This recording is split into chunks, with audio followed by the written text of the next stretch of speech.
अस्सलामु अलैकुम नाजरीन। कमांडो इतनी आसानी से नहीं पकड़ा जाता, लेकिन हमारी मुखबरी हो गई थी। और जो भिखारी हमें रात के वक्त मिला था वो खुफिया पुलिस का आदमी था। उसने हमारी इतला सिविल पुलिस को कर दी थी और सिविल पुलिस ने मिलिट्री इंटेलिजेंस को इतला दे दी थी, क्योंकि ये केस फौजी था। और यकीनन मिलिट्री इंटेलिजेंस ने भी शहरी पुलिस को हिदायत कर दी होगी कि कहीं किसी मशकूक शख्स की खबर मिले तो फ़ौरन हमें इतला कीजिए। स्ट्रेचर के आगे एक लकड़ी का स्टूल पड़ा था। मैं उस पर बैठ गया। 3 फौजी अफसर अंदर दाखिल हुए। उनमें से एक कैप्टन की वर्दी में था और उसका रंग दूसरे फौजियों के मुकाबले में गोरा था। वो पंजाबी या शुमाली भारत के किसी शहर का लगता था। दूसरे फौजी एक तरफ खड़े हो गए। कैप्टन कुर्सी खींचकर मेरे सामने ले आया और मेरी तरफ घूर कर देखने लगा। उसने बड़ी साफ उर्दू में कहा, तुम पाकिस्तान के किस शहर के रहने वाले हो? तुम्हारा रंग रूप बता रहा है कि पंजाबी हो और लाहौर या गुजरांवाला के हो। मैंने उस फौजी कैप्टन की इंटरोगेशन का जिस तरीके से जवाब देना था वो मैंने पहले से सोच रखा था। मैंने बगैर किसी घबराहट के कहा, सर मैं पंजाबी ज़रूर हूँ और मुसलमान भी हूँ, लेकिन मेरा ताल्लुक़ पाकिस्तान से नहीं है, बल्कि मैं मलेरकोटला का रहने वाला हूँ और अपने एक दोस्त के साथ यहाँ रोज़गार की तलाश में आया था। फौजी कैप्टन ने आंखें सुकड़ रखी थीं और होंठों पर बड़ी तंज़िया मुस्कुराहट थी। जब मैं अपनी बात ख़त्म कर चुका तो वो बोला, हिंदुस्तान आज़ाद होने के बाद तो मशरक़ी पंजाब के सारे मुसलमान पाकिस्तान चले गए थे। तुम मलेरकोटला में कैसे रह गया? इससे साबित हो गया था कि इस फौजी कैप्टन को मालूम नहीं कि सिखों ने मशरक़ी पंजाब के तमाम शहरों और देहात के मुसलमानों को शहीद कर दिया था या उन्हें पाकिस्तान हिजरत करने पर मजबूर कर दिया था। मगर सिर्फ मलेरकोटला एक ऐसी रियासत थी जहाँ के मुसलमानों को कुछ नहीं कहा गया था। इसकी वजह एक ख़ास तारीखी वाक़या था जो मैं पहले कहीं बयान कर चुका हूँ। मैंने फौजी कैप्टन को यह तारीखी वाक़या भी मुख्तसरन अल्फाज में बयान कर दिया और कहा कि मलेरकोटला के सारे पंजाबी मुसलमान महफूज रहे थे।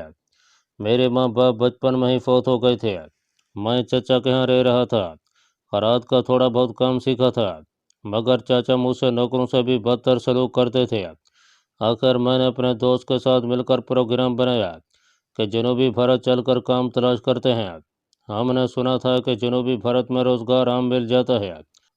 फौजी कैप्टन मुझे मुसलसल तंजिया मुस्कुराहट के साथ घूर कर देखता रहा, फिर उठते हुए बोला, तुमसे कल बातें होंगी। उसने इसके बाद कोई बात ना किया और दूसरे फौजियों के साथ बाहर निकल गया। सलाखों वाला दरवाज़ा बंद करके बाहर से उसे ताला लगा दिया गया। कोई घंटे 1.5 घंटे बाद मुझे खाने को थोड़े से चावल और दाल दी गई। ये दोनों चीज़ें केले के पत्ते पर डालकर सलाखों में से मुझे अंदर पकड़ा दी गई।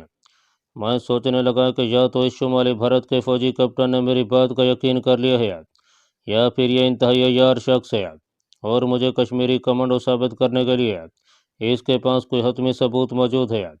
वो रात गुजर गई। दूसरे दिन मुझे चाय का एक गिलास और एक बन दिया गया। दोपहर को फिर थोड़े से चावल और दाल केले के पत्ते पर डालकर सलाखों के नीचे से मुझे पकड़ा दी गई। बाहर हर 4 घंटे बाद गार्ड की ड्यूटी बदल जाती थी और पहले फौजी की जगह दूसरा फौजी आ जाता था। दोपहर भी गुजर गया। मुझसे पूछगछ करने कोई ना आया। शाम हो गई। सलाखों वाला दरवाजे के बाहर से इस फौजी गरीजन या छावनी से मुझे इहाते की सामने वाली फौजी बरकें नजर आ रही थीं। फौजी गाड़ियाँ और फौजी आते जाते रहते थे।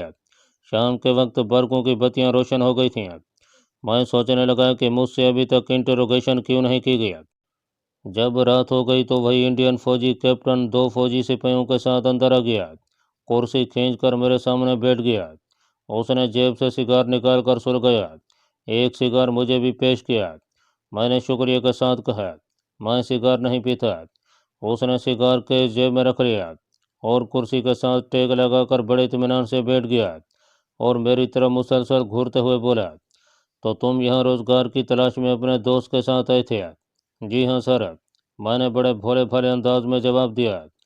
उसने दूसरा सवाल पूछा, तुम पांडिचेरी में कहाँ कहाँ फिरते रहे हो? मैंने कहा, दिन के वक्त शहर में घूम फिर कर काम तलाश करते थे हम दोनों, मगर खराद की दुकान यहाँ कहीं नजर न आई। अब सोचा था कि किसी दूसरे शहर जाकर काम तलाश करते हैं। तुम बंदरगाह की तरफ तो कभी नहीं गए होगे? फौजी कैप्टन ने बड़े बेनिखेज अंदाज में पूछा। میں نے فوراً کہا، سر ہم نے تو بندرگاہ دیکھی تک نہیں، ادھر جانے کی ہمیں کیا ضرورت تھی سر؟ فوجی کیپٹن نے ایک فوجی کو اشارہ کیا، وہ باہر نکل گیا۔ دوسرے لمحے واپس آیا تو ایک بار میرا دل دھک سے رہ گیا۔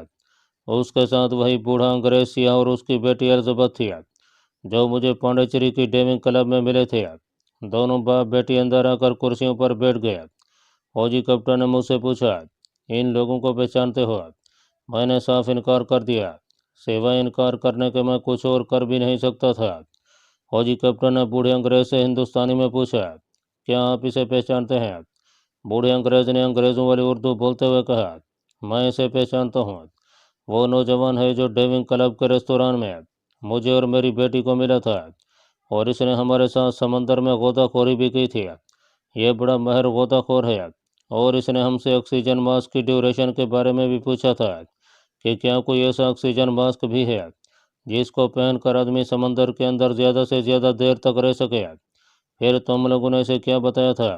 فوجی کیپٹن نے بوڑھے انگریز سے پوچھا۔ بوڑھے انگریز کی بیٹی الزبتھ نے اس کے جواب میں کہا، میں نے خود اسے کلب کی الماری میں رکھے ہوئے وہ آکسیجن ماسک دکھائے تھے جن کی سمندر کے نیچے ڈیوریشن آدھ گھنٹہ ہوتی ہے۔ فوجی کیپٹن نے الزبتھ سے پوچھا، پھر اس نے کیا کہا تھا؟ الزبتھ بھی ہندوستانی بول رہی تھی۔ اس نے کہا، پھر اس نے پوچھا تھا کہ کیا کوئی فالتو آکسیجن سلنڈر بھی ہوتا ہے جو اس ماسک کے ساتھ لگا کر آدمی سمندر کے نیچے آدھ گھنٹے سے زیادہ وقت گزار سکتا ہے؟ فوجی کیپٹن نے الزبتھ سے پوچھا، پھر تم نے کیا جواب دیا تھا؟ الزبتھ کہنے لگی، فالتو آکسیجن سلنڈر دکھا کر کہا تھا کہ اگر غوطہ خور یہ سلنڈر بھی رکھ لے تو سمندر کے نیچے کافی دیر تک غوطہ خوری کر سکتا ہے۔ فوجی کیپٹن نے بوڑھے انگریز سے سوال کیا، اس کے بعد ڈیونگ کلب سے جو آکسیجن ماسک اور آکسیجن سلنڈر رات کو غائب ہو گئے تھے وہ کون کون سے تھے؟ بوڑھے انگریز نے کہا، کلب کے مالک کے بیان کے مطابق وہ آدھ گھنٹے ڈیوریشن والے آکسیجن ماسک اور 2 گیس کے فالتو سلنڈر تھے۔ فوجی کیپٹن نے ایک بار پھر الزبتھ اور بوڑھے انگریز سے پوچھا، کیا آپ کو یقین ہے کہ وہ یہی نوجوان تھا؟ دونوں نے اس بات کی تصدیق کی کہ میں ہی وہ نوجوان ہوں جو غوطہ خوری کے کلب میں انہیں ملا تھا اور جس نے کلب کے آکسیجن ماسک کے بارے میں طرح طرح کے سوال کیے تھے، اور یہ کہ وہ مجھے اپنی گاڑی میں چھوڑنے اس کی سرائے والے چوک تک بھی گئے تھے۔ فوجی کیپٹن نے دونوں کو شکریہ ادا کرتے ہوئے کہا، اب آپ لوگ جا سکتے ہیں۔ بوڑھا انگریز سیاہ اور اس کی بیٹی اٹھ کر مجھے غور سے دیکھتے ہوئے چلے گیا۔ ان کے جانے کے بعد فوجی کیپٹن سگار کی راکھ جھاڑتے ہوئے میری طرف جھک کر کہنے لگا، میرا خیال ہے اب تمہیں اعتراف کر لینا چاہیے کہ تم پاکستانی کمانڈو ہو، اور تم نے اپنے ساتھی سے مل کر ہمارے بحری جہازوں کے نیچے ٹائم بم لگا کر انہیں تباہ کیا ہے۔ میں نے نفی میں سر ہلاتے ہوئے بڑے اطمینان سے کہا، یہ بالکل غلط بات ہے۔ اس انگریز اور اس کی بیٹی نے میرے بارے میں غلط بیانی کی ہے۔ میرا کسی پاکستانی کمانڈو سے کوئی تعلق نہیں ہے۔ میں کبھی کسی کلب میں نہیں گیا۔ میں تو معمولی مڈل جماعت پاس ہوں، روزگار کی تلاش میں یہاں در بدر پھرتا رہا ہوں۔ آپ لوگ مجھے جان بوجھ کر پھنسا رہے ہیں۔ اس کے ساتھ ہی فوجی کیپٹن نے میرے منہ پر اس زور سے تھپڑ مارا کہ میرا چہرہ دوسری طرف ہو گیا، اور ساتھ ہی مجھے اپنے ہونٹوں پر خون کا ذائقہ محسوس ہوا۔ یقین کریں میری آنکھوں کے آگے تارے سے نچنے لگے۔ کیپٹن اٹھ کھڑا ہوا، اس نے زور سے ٹھڈا میرے پیٹ میں مارا۔ میں اسٹول پر گر پڑا۔ وہ مجھے مار رہا تھا اور ساتھ ساتھ گالیاں بھی دیتا جا رہا تھا۔ جب وہ تھک گیا تو اس نے ایک فوجی سے انگریزی میں کہا، اس کو ٹارچر سیل میں لے چلو۔ میرا جسم اگرچہ کافی مضبوط تھا، مگر اس فوجی کیپٹن کی بے تحاشا مار پیٹ سے میرا جوڑ جوڑ درد کر رہا تھا۔ وہ فوجی مجھے پکڑ کر گھسیٹتے ہوئے کمرے سے باہر لے گیا۔ ٹارچر سیل ایک تنگ سے نیم روشن کمرے میں بنایا گیا تھا۔ انہوں نے مجھے وہاں دھکیل دیا اور دروازہ بند کر کے باہر سے تالا لگا دیا۔ یہ دروازہ لوہے کا تھا اور سلاخ دار تھا۔ میں فرش پر بیٹھ گیا اور اپنے جسم کی چوٹوں کو سہلانے لگا اور سوچنے لگا کہ اب مجھے کیا حکمت عملی اختیار کرنی چاہیے۔ ملٹری انٹیلیجنس پولیس نے ہمارے بارے میں سارے قوائد بالکل صحیح اکٹھے کر لیے تھے۔ جس رات بحری جہازوں کو غرق کیا گیا تھا اس سے ایک رات پہلے ڈیونگ کلب میں سے 2 آکسیجن ماسکوں اور فالتو گیس سلنڈروں کا چوری ہونا اس بات کا ثبوت تھا کہ یہ چیزیں انہی کمانڈوز نے چرائی ہیں جنہوں نے بعد میں جہازوں کے پیندوں میں سمندر کے اندر غوطہ خوری کر کے ٹائم بم لگائے تھے۔ بحریہ کی انٹیلیجنس کو ڈوبے ہوئے جہازوں کے معائنے سے معلوم ہو گیا ہوگا کہ जहाज़ों के पेंदों में बम लगाकर तबाह किया गया है और कमांडोज फौलादी तार काट कर जहाज़ों के पास आए थे। मैं ज़्यादा से ज़्यादा यही मौक़िफ़ इख्तियार कर सकता था कि बूढ़े अंग्रेज़ और उसकी बेटी को जानबूझकर गवाह बनाया गया है और उनसे गलत बयान मेरे नाम मंसूब किया गया है, मगर ये बड़ा कमज़ोर मौक़िफ़ था। इसको रद्द करने के लिए मेरे पास कोई दलील नहीं थी। मैं बस इनकार ही कर सकता था कि मैं पाकिस्तानी कमांडो नहीं हूँ। जैसा कि ये बात वाज़ेह हो चुकी थी कि बहरिया और मिलिट्री इंटेलिजेंस को मेरे बारे में पूरे सबूत मिल गए थे। टार्चर सेल में मुझ पर वहशाना तशद्दुद शुरू हो गया। जैसी जैसी अजियत मुझे दी जा सकती थी दी गई। ये टॉर्चर मुझे उस भारतीय फौजी कैप्टन की निगरानी में दी जा रही थी। जब दर्द हाथ से गुजर जाता तो कैप्टन मेरे करीब होकर मुझसे कहता, अगर अभी तुम बता दो कि तुम्हारा दूसरा कमांडो साथी कहाँ है और पांडिचेरी में तुम्हारे और साथी कहाँ कहाँ रिपोर्ट हैं, तो तुम्हें मज़ीद कुछ नहीं कहा जाएगा। हम तुम्हें अस्पताल भी भिजवा देंगे और फिर आज़ाद कर देंगे। ये काम वो ज़िंदगी में कभी भूल कर भी नहीं कर सकते थे। मैं हर बार यही कहता, मैं पाकिस्तानी कमांडो नहीं हूँ, मेरा कोई कमांडो साथी नहीं है। सारी रात मुझ पर शदीद वहशाना तशद्दुद होता रहा।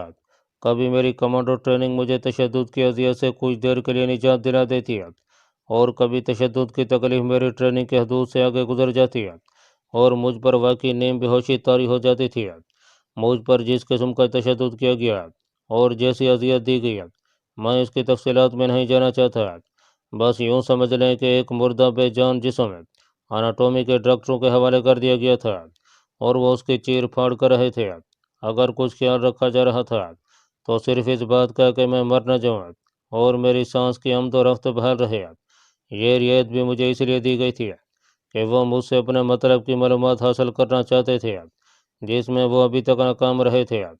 दूसरे रोज़ मुझ पर कोई तशद्दुद न किया गया। मुझे उठाकर एक दूसरे कमरे में डाल दिया गया, जहाँ एक डॉक्टर ने मुझे थोड़ी सी तिब्बी इमदाद दी। मेरे ज़ख्मों पर दवाई लगाई, मुझे 2 इंजेक्शन भी दिए, जिसके बाद मुझे नींद आ गई। नींद क्या आई थी, बस मैं बेहोश हो गया था। जब होश आया तो मैंने देखा कि मैं एक स्ट्रेचर पर लेटा हुआ हूँ। छोटा सा तंग कमरा है, दरवाज़ा सलाखों वाला है। उसके बाहर भी एक बड़ा कमरा है जिसमें मेज़ कुर्सियाँ लगी हैं। उसकी खिड़कियों में से दिन की रोशनी आ रही थी। बड़ी मेज़ पर फौजी कैप्टन बैठा किसी से टेलीफोन पर बात कर रहा है। मेरे वाले छोटे कमरे के साथ ही कैप्टन का बड़ा कमरा बनाया गया था। कैप्टन के बड़े ऑफिस के साथ ये छोटी सी हवालात बना दी गई थी। मैं पूरी तरह से अब होश में था। इंजेक्शन और तिब्बी इमदाद की वजह से मेरा जिस्म का दर्द काफ़ी हद तक कम हो गया था।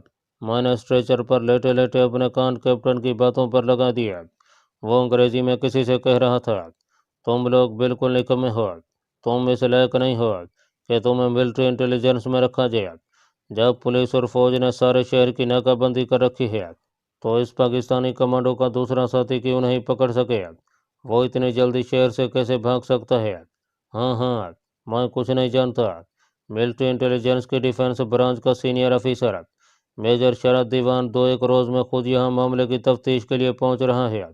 मैं इसका क्या जवाब दूंगा कि दूसरा कमांडो क्यों नहीं पकड़ा गया? वो तो मेरा कोर्ट मार्शल करा देगा। मेजर शरद दीवान का नाम सुनते ही मेरा सारा बदन एक बार तो खौफ के मारे में बिल्कुल सनसना गया। अगर वो यहाँ आ गया तो मुझे उसके सामने पेश कर दिया जाएगा। फिर इसके बाद क्या होगा? बस एक धमाका ही होगा और मेरे सारे राज ताश तश बम हो जाएंगे। पाकिस्तान और कश्मीर के खिलाफ भारतीय फौजी हाई कमांड के नापाक मंसूबों का एक भी राज मुझे मालूम न हो सकेगा और इसके बाद मेरे पास अपनी बेगुनाही साबित करने के लिए कुछ नहीं होगा और ये लोग मेरा कोर्ट मार्शल करने के बाद फ़ौरन मुझे शूट कर देंगे। मेरे जहन में ख्यालात का एक हिजान सा बर्पा हो गया था। मैं सोचने लगा, क्या ऐसा हो सकता है कि मेजर शरद दीवान के पांडिचेरी पहुंचने से पहले पहले किसी तरह मैं यहाँ से फरार हो जाने में कामयाब हो जाऊँ? बाज़ाहिर ये बात नामुमकिन लगती थी। मैंने दोबारा अपने कान भारतीय कैप्टन की टेलीफोन पर जाने वाले गुफ्तगू पर लगा दिए।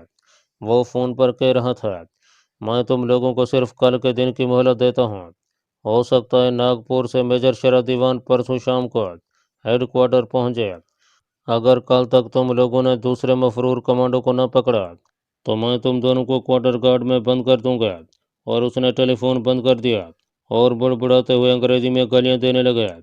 एक और बात का भी मुझे पता चल गया था कि मैं इंडिया की मिलिट्री इंटेलिजेंस की हिरासत में हूँ।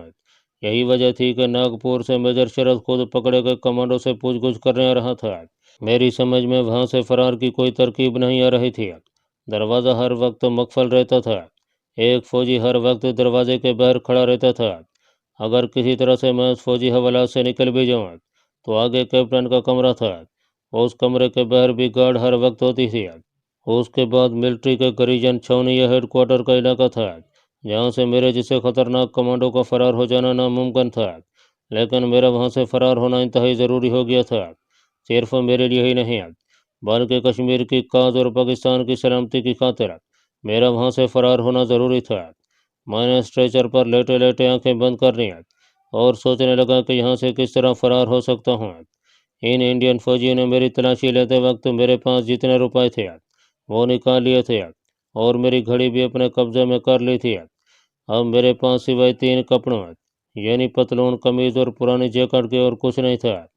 इतने में फौजी कैप्टन मेरे पास आ गया। फौजी गार्ड ने जल्दी से कुर्सी लाकर मेरे स्ट्रेचर के पास रख दिया। कैप्टन कुर्सी पर बैठ गया। सिगार उसके हाथ में सुलग रहा था। उसने मुझे तहकुमन अंदाज में कहा, आंखें खोलो। मैंने आंखें खोल दी। मैं पहले ही नींद आंखों से उसे वहां आता देख रहा था। कैप्टन मुझे एतमाद में लेने के अंदाज में कहने लगा, याद रखो हमने तुम्हारे साथ अभी तक बड़ी नरमी का सलूक किया है, लेकिन नागपुर से जो मिलिट्री इंटेलिजेंस का मेजर आ रहा है वो बोचर यानी कसई के नाम से मशहूर है। वो तुम्हारा पेट फाड़ डालेगा और तुम्हारे पेट में जितने राज तुमने छुपाए हुए हैं वो सारे बाहर निकाल लेगा। इसलिए तुम्हारे हक में यही बेहतर है कि उसके आने से पहले पहले मुझे सिर्फ इतना बता दो कि तुम्हारा दूसरा मफरूर साथी कहाँ छुपा हुआ है और भारत में तुम लोग कहाँ कहाँ पर ये काम कर रहे हो।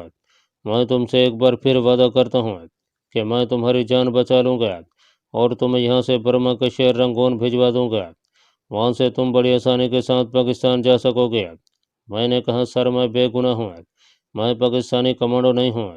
ठीक है, कैप्टन ने कुर्सी से उठते हुए बोला, अगर तुम यही चाहते हो कि तुम्हारे जिस्म की बोटी बोटी अलग की जाए तो फिर मेजर शरद इस काम में माहिर है। कल नहीं तो परसों यहाँ आ जाएगा। यह कहकर कैप्टन मेरे कमरे से निकलकर अपने कमरे में मेज पर जाकर बैठ गया और काम करने लगा। ड्यूटी गार्ड ने मेरे दरवाजे को जोर से बंद करके ताला लगा दिया। इसका मतलब था कि नागपुर से मेजर शरद कल नहीं परसों वहां पहुंच रहा था। जब मैं उसका तस्वुर करता, जब मेजर शरद मुझे अपने सामने एक पाकिस्तानी कमांडो के रूप में देखेगा, मेरे कानों में आंधियां सी चलना शुरू हो जाती हैं। मेजर शरद तो मुझे धर्मवीर की हैसियत से जानता था, जिसने उसकी बहन को डाकुओं के चुंगल से निकाला था और जो हर वक्त दिया भक्ति के राग अलापता रहता था। मुझे मालूम था कि इस हैरत अंगेज इंकशाफ के बाद वही शरद दीवान जो मुझे अपना छोटा भाई समझता था मेरी जान का दुश्मन बन जाएगा और मुझे जिंदा नहीं छोड़ेगा। मुझे अपनी जान की परवाह नहीं थी, लेकिन सबसे ज्यादा सदमा इस बात का था कि मैं दुश्मन की कैद में मारा जाऊंगा और एक ऐसा वसीला मेरे हाथ से हमेशा के लिए निकल जाएगा जिसकी मदद से मैं भारत के पाकिस्तान दुश्मन अजाइम के टॉप सीक्रेट खुफिया राजों से वाकिफ होता रहता था। इतने में 2 फौजी साथ वाले कमरे में दाखिल हुए। उन्होंने भारतीय कैप्टन को सल्यूट किया। भारतीय कैप्टन उन्हें साथ लेकर मेरे कमरे में आ गया। दोनों फौजियों में से एक सिख था और दूसरा गोरखा। उन्होंने मेरी नब्ज देखी। सिख फौजी जो कैप्टन रैंक का था कहने लगा, यह अब ठीक हो गया है, इसे चैम्बर 5 में पहुंचा दो कैप्टन। भारतीय कैप्टन ने कहा, यस सर, मेरा भी यही ख्याल था। ठीक है, मैं इसे आज रात चैम्बर 5 में पहुंचा दूंगा। सिख कैप्टन कहने लगा, नागपुर से स्पेशल ब्रांच इंटेलिजेंस के मेजर शरद दीवान का पैगाम भी आ गया है। वो परसों सुबह की गाड़ी पर नागपुर से पांडिचेरी पहुंच रहा है। वो पूरा बोचा है। वो पाकिस्तानी कमांडो से सब कुछ मालूम कर लेगा। इतनी देर तक चैम्बर 5 का कैप्टन जोशी इसे इंटरोगेट करेगा। फिर उसने मुझे गाली देकर कहा, तुम लोगों ने हमारी नेवी का इतना बड़ा नुकसान किया है कि तुम जैसे 1000 कमांडोज को फांसी पर लटका देने से भी ये नुकसान पूरा नहीं हो सकता। मैंने दिल में कहा, अगर खुदा ने मेरी जिंदगी लिखी है तो तुम्हें इससे भी 1000 गुना ज्यादा तबाही का सामना करने के लिए तैयार रहना होगा। दोनों फौजी चले गए। कुछ वक्त गुजर गया। इसके बाद मुझे हथकड़ी लगाकर दोनों फौजी गार्ड्स की निगरानी में एक इमारत की दूसरी मंजिल के एक कमरे में ले जाकर डाल दिया गया। यहाँ फर्श पर सिर्फ नारियल की चटाई बिछी हुई थी। वहाँ और कुछ नहीं था। यहाँ मुझे टीन के डब्बे में बासी सब्जियों का शोरबा और बासी डबर रोटी के 2 टुकड़े खाने को दिए गए। मट्टी के प्याले में पानी पीने को मिला। यह चैम्बर 5 था। दीवार के साथ बल्ब जल रहा था। यह छोटा सा कमरा भी हवालात की तरह था, जिसका दरवाज़ा लोहे की सलाखों वाला था। दरवाजे के आगे एक तंग सी राहदारी थी। यहाँ किसी जानिब एक बल्ब रोशन था, जिसकी रोशनी दरवाजे के आगे पड़ रही थी। ये कोई ख़ास किस्म का अकोबत खाना था, जहाँ मुझसे किसी कैप्टन जोशी ने पूछगछ करनी थी और मुझ पर कोई नई किस्म का तशद्दुद करना था। मुझे सबसे ज़्यादा फिक्र इस बात का था कि परसों सुबह किसी वक्त मेजर शरद दीवाना नागपुर से यहाँ पहुँचने वाला है। उसके आने से पहले पहले वहाँ से फरार हो जाना चाहता था, लेकिन फरार का कोई रास्ता नज़र नहीं आ रहा था। जिस इमारत की दूसरी मंजिल के टॉर्चर चैम्बर 5 में मुझे कैद किया गया था, उसके पीछे कोई रेलवे लाइन थी। वहाँ से किसी किसी वक्त कोई इंजन रेलगाड़ी के डब्बों को लेकर शिफ्ट करता, सीटी बजाता आहिस्ता आहिस्ता गुजर जाता। इस कमरे में न तो कोई रोशनदान था और न ही कोई खिड़की थी। इतने में एक काले रंग का खौफनाक चेहरे वाला आदमी, जिसने कैप्टन की वर्दी पहनी हुई थी और जिसके गाल पर लंबा सा किसी जख्म का निशान था, हाथ में एक बरीफ केस लिए मेरे पास आकर खड़ा हो गया। एक सिपाही ने फौरन कुर्सी लाकर रख दी थी। वो कुर्सी पर बैठ गया। उसने सबसे पहले मेरी नब्ज देखी, फिर बेरहमाना अंदाज में मुस्कुराते हुए बोला, अच्छा तो तुम नहीं बताओगे कि तुम्हारा दूसरा साथी कमांडो कहाँ रिपोर्ट है, और इंडिया में तुम पाकिस्तानी कमांडोज का हाइड आउट कहाँ है? मैंने बड़ी बेजारी से कहा, मैं पाकिस्तानी कमांडो नहीं हूँ, मुझे नाहक गिरफ्तार कर लिया गया है। बहरी जहाज़ों की तबाही से मेरा कोई ताल्लुक नहीं है। वो बोला, मेरा नाम कैप्टन जोशी है, मैं कानपुर का रहने वाला हूँ, कैदी की चमड़ी उतारने का माहिर हूँ। ये कहते हुए उसने ब्रीफ केस में से एक लंबा सा निश्चर निकाल कर मुझे दिखाते हुए कहा, इस निश्चर से पहले तुम्हारे गाल पर एक लंबा कट लगाऊंगा, फिर जख्म के अंदर अपनी 2 उंगलियां डालकर सिर्फ एक झटका दूंगा और तुम्हारे गाल की खाल अलग हो जाएगी। वो मकरू अंदाज में हंसने लगा। निश्चर उसके हाथ में था। कैप्टन जोशी ने मुझे गर्दन से दबोच कर मेरे गाल पर निश्चर चला दिया। मेरी चीख निकल गई। मैंने अपनी गर्दन उसके शिकंजे से छुड़ा लिया। कैप्टन जोशी ने चिल्लाकर ड्यूटी गार्ड पर मौजूद सिपाही को आवाज़ दिया, लांस नाइक इसे आकर पकड़ो। लांस नाइक जो दरवाजे के बाहर ड्यूटी पर खड़ा था, दौड़कर अंदर आ गया। उसने मुझे बाजुओं से पकड़ लिया। मेरी हथकड़ी यहाँ लाते वक्त उतार दी गई थी। बोचर कैप्टन जोशी ने निश्चर मेरी गाल पर लगाया ही था कि एक फौजी ने आकर सैल्यूट किया और ऊंची आवाज़ में बोला, सारे स्वामी गोरखनाथ जी आए हैं। कैप्टन जोशी का निश्चर वाला हाथ वहीं रुक गया। वो जल्दी से मेरे टॉर्चर चैम्बर से निकलकर राहदारी में आ गया। इस दौरान एक ऊंचा लंबा साधु नमूदार हुआ, जिसके लंबे बाल थे, दाढ़ी सीने तक फैली हुई थी, गले में मनकू की मालाएं थीं, हाथों में कड़े थे, माथे पर सिंदूर का टीका लगा था। वो दरवाजे के पास आकर खड़ा हो गया। कैप्टन जोशी ने झुककर साधु के पांव छुए और हाथ बांधकर बड़े अदब से बोला, महाराज मेरे धन भाग के आप मेरे ऑफिस में पधारे। साधु ने एक नज़र सलाखों में से मुझे देखा और पूछा, ये मलेश पाकिस्तानी जासूस है क्या? कैप्टन जोशी बोला, जी महाराज, इन लोगों ने हमारे 2 जहाज बर्बाद कर दिए हैं। एक पकड़ा गया है, दूसरे के बारे में पूछगछ कर रहे हैं। साधु ने, जिसका नाम स्वामी गोरखनाथ था, मुझे बहुत बुरे लफ्ज़ों से पुकारा और अंदर आ गया। कैप्टन जोशी भी उसके साथ ही अंदर आ गया। स्वामी गोरखनाथ ने झुककर मुझे देखा। मेरे गाल से खून रस रहा था। उसने गुस्सैली आवाज़ में कहा, बता दे तेरे दूसरे मलेश साथी कहाँ हैं, नहीं तो तेरी बोटियां चील कमों को खिला देंगे। फिर स्वामी ने कैप्टन जोशी से पूछा, अभी तक इसने अपने साथियों का नाम पता नहीं बताया। कैप्टन जोशी हाथ बांधे पास ही खड़ा था।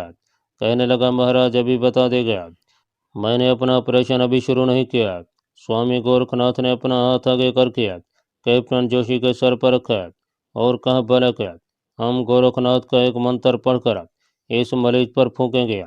उस मंत्र के असर से यह फौरन अपने साथियों के नाम और ठिकाने बता देगा। कैप्टन जोशी खुश होकर बोला, महाराज आप मंत्र पढ़कर जरूर फूकें। मुझे पूरा विश्वास है कि आपके मंत्र से हमें अपना मकसद हासिल हो जाएगा। स्वामी वहीं फर्श पर आलती पालती मार कर बैठ गया। उसने बाजू बुलंद किया और ओलख निरंजन का नारा लगाया। इसके बाद कैप्टन जोशी से कहा, बच्चा तुम हमारे खास बालके हो। कैप्टन जोशी बोला, महाराज ये आपकी कृपा है। स्वामी ने कहा, फौरन जाओ और अपने हाथ से चाय का एक गिलास बना कर लो। ہم اس چائے پر منتر پڑھیں گے اور وہ چائے اس مریض کو پلا دیں گے، پھر دیکھنا یہ کیسے بولتا ہے۔ کیپٹن جوشی نے کہا، بھی لاتا ہوں مہاراج۔ سوامی نے تاکید کرتے ہوئے کہا، یاد رکھنا چائے خود بنانا، کسی دوسرے سے نہ بنوانا، نہیں تو منتر کا اثر جاتا رہے گا۔ کیپٹن جوشی بولا، مہاراج میں خود بنا کر لاؤں گا، آپ مجھ پر بھروسہ رکھیں۔ یہ کہہ کر وہ اس چیمبر 5 سے باہر چلا گیا۔ ڈیوٹی گارڈ نے دروازہ بند کر دیا اور چوکس ہو کر پہرا دینے لگا۔ سوامی گورکھ ناتھ مجھے گھورے جا رہا تھا۔ میں نے سوچا کہ یہ جہل سادھو مجھ پر کیا منتر پڑے گا۔ میرے دل پر اللہ تعالیٰ اور اس کے رسول پاک صلی اللہ تعالیٰ علیہ وآلہ وسلم کا نام مبارک لکھا ہوا ہے، اس کا منتر سارے کا سارا بھسم ہو کر رہ جائے گا۔ مجھے صرف یہ خوشی تھی کہ میں کچھ دیر کے لیے انتہائی درندہ صفت اذیت سے بچ گیا تھا۔